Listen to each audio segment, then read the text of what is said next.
സഭയിൽ ഇന്ന് പങ്കെടുക്കാതെ തന്നെ മുഖ്യമന്ത്രിയുടെ പ്രസംഗം പോലും കേൾക്കാതെ ഇറങ്ങി പോവുകയാണ് ചെയ്തത്. കേരളത്തിലെ പ്രതിപക്ഷത്തിൻ്റെ ദയനീയാവസ്ഥയാണ് ഇന്നും വ്യക്തമാക്കിയത്. അവർ കേരളത്തിൽ ഏതെങ്കിലും ഒരു കാര്യത്തെ സഹായിച്ചിട്ടുണ്ടോ? വിഴിഞ്ഞ തുറമുഖം നമ്മുടെ കേരളത്തിൻ്റെ ആകെ പ്രതീക്ഷയല്ലേ? അത് കേരളത്തിലെ ഇടതുപക്ഷ ജനാധിപത്യ മുന്നണിയുടെയോ ഗവൺമെൻറ്റിൻ്റെയോ മാത്രം ആണോ? ഈ കേരളത്തിൻ്റെതല്ലേ അത്? ഈ കേരളത്തിൻ്റെ ഒരു സമ്പത്തല്ലേ? കേരളത്തിൻ്റെ ഒരു വികസന രംഗമല്ലേ അത്? ആ വിഴിഞ്ഞം സീപോർട്ടിൻ്റെ തുറമുഖത്തിൻ്റെ ഉദ്ഘാടനം ഇവർ ബഹിഷ്കരിച്ചില്ലേ? നിങ്ങൾ നോക്ക്, ലോക കേരള സഭ, ലോകത്തിലെ എല്ലാ രാജ്യങ്ങളിലും മലയാളികളുണ്ട്. അവരെല്ലാം ഒരുപാട് വിഷമങ്ങൾ അനുഭവിക്കുന്നുണ്ട്. ആ വിഷമം അനുഭവിക്കുന്ന മലയാളികൾക്ക് അവരുടെ പ്രശ്നങ്ങൾ പറയാൻ കേരളത്തിൽ ഗവൺമെൻറ്റുമായി നേരിട്ട് സംവാദിക്കാൻ ഒരു വേദിയുമില്ല.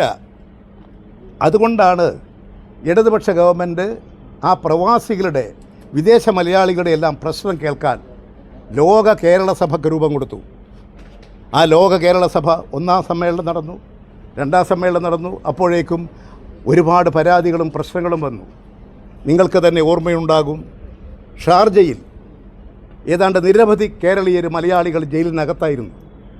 വിസ പ്രശ്നം, പാസ്പോർട്ടിൻ്റെ പ്രശ്നങ്ങൾ, മറ്റു പല പ്രശ്നങ്ങൾ ആ ജയിലിനകത്തായിരുന്നു. ഈ ലോക കേരള സഭയുടെ മുമ്പാകെ പ്രശ്നം വന്നു. പരിശോധിച്ച് കേരള ഗവൺമെൻറ് ഇടപെട്ടു. 72ഓളം കേരളീയരെ ആ ജയിലിൽ നിന്ന് വിമുക്തരാക്കി. ലോക കേരള സഭയുടെ പ്രവർത്തനത്തിൻ്റെ ഒരു നേട്ടമാണത്. ഇന്നും അവരുടെ പ്രശ്നങ്ങൾ ഗവൺമെൻറ് കേൾക്കുന്നു. ആ ലോക കേരള സഭ ബഹിഷ്കരിച്ചവരല്ലേ UDF-കാർ?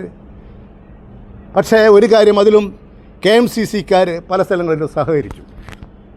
കോൺഗ്രസ് അന്നും ഇതേ നിലപാടല്ലേ എടുത്തത്? രാജ്യം മുഴുവൻ പ്രളയം, ഈ ഗവൺമെൻറ്റിൻ്റെ കൈവശം പൈസയില്ല, വളരെ പ്രയാസകരമായ അവസ്ഥ. സർക്കാർ ജീവനക്കാരോട് പറഞ്ഞു, നിങ്ങൾ സാലറി ചാലഞ്ച്, 6 മാസം കൊണ്ട് നിങ്ങൾ തന്ന പണവും അതിൻ്റെ പലിശയും തിരിച്ചു തരാം. വായ്പ ചോദിച്ചു. സർക്കാർ ജീവനക്കാർ അവരുടെ ശമ്പളം വായ്പയായി കൊടുക്കാൻ മുന്നോട്ട് വന്നു. ഗവൺമെൻറ് ആ കടം വാങ്ങി. ആ കടത്തിൻ്റെ മുഴുവൻ പലിശയും തിരിച്ചു കൊടുത്തില്ലേ? ഇപ്പോൾ അതിനെ എതിർത്തവരല്ലേ? എതിർക്കുക മാത്രമാണോ ചെയ്തത്? അവരാ സർക്കുലറും എടുത്ത് സർക്കാർ ജീവനക്കാരുടെ വീട്ടിൽ നിങ്ങളെ മാധ്യമക്കാരെയെല്ലാം കൂട്ടിയിട്ട് പോയിട്ട് ഈ സർക്കുലർ കത്തിച്ച് ഇതിലേക്ക് പണം കൊടുക്കരുത്, ഈ ദുരിതാശ്വാസ നിധിയിലേക്ക് പണം കൊടുക്കരുത് എന്ന് ക്യാമ്പയിൻ നടത്തിയവരല്ലേ? നിങ്ങൾ ഈ കേരളത്തിൽ UDF-കാർ ഇതിനെയാ സഹായിച്ചിട്ടുള്ളത്?